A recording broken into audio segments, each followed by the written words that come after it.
एक राजा के राज दरबार में एक आदमी आया और बोला, मैं पारखी हूं, मुझे आप नौकरी पर रख लीजिए। राजा बोला, नौकरी पे तो रख लूंगा, पर तनख्वाह 1 रुपए नहीं दूंगा, सिर्फ 1 पाव गुड़ और घुंघरे मिलेंगे। पारखी बोला, ठीक है हुजूर। कुछ ही दिन बाद राजा एक घोड़ा खरीद कर लाए। उन्होंने पारखी से पूछा, बताओ इस घोड़े के बारे में क्या कहते हो। पारखी बोला, हुजूर ये घोड़ा है ही नहीं, ये तो गाय है। राजा चौंक गए। उन्होंने घोड़े बेचने वाले को बुलाया। उसने कहा, साहब बात तो सही है तो घोड़ा ही, लेकिन बचपन में ही इसकी मां मर गई थी, इसे गाय का दूध पिलाया गया था, इसलिए इसकी आदतें गाय जैसी है। राजा ने हैरानी से पारखी से पूछा, तुम्हें यह सब कैसे पता चला। पारखी बोला, हुजूर जब ये चल रहा था तो नीचे मुंह झुकाकर घास खा रहा था, घोड़ा हमेशा ऊपर गर्दन उठाकर खाता है, मैंने इसकी आदतों से पहचाना। राजा खुश होकर बोले, आज से तुम्हें आधा किलो गुड़ और आधा किलो घुंघरे मिलेंगे। कुछ दिन बाद राजा ने फिर पूछा, मेरी रानी कैसी है, बहुत प्रिय है मुझे।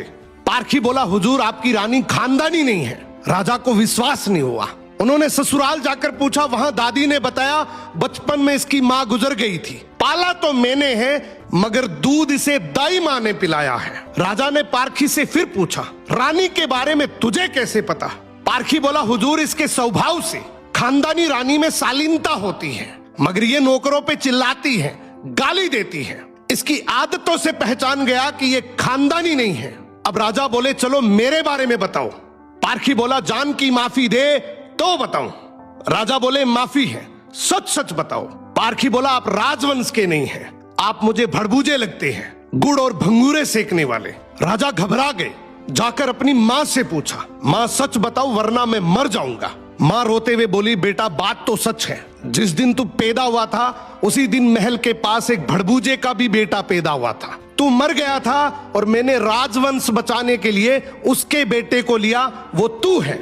राजा ये सुनकर दुखी भी हुए और खुश भी हुए। इंसान की पहचान उसके चेहरे, कपड़े या खानदान से नहीं होती, उसके चरित्र से होती है। किसी को भी केवल उसकी शकल, सूरत, पद या घर देखकर मत परखो, उसकी आदतें, उसका व्यवहार ही उसका असली परिचय है।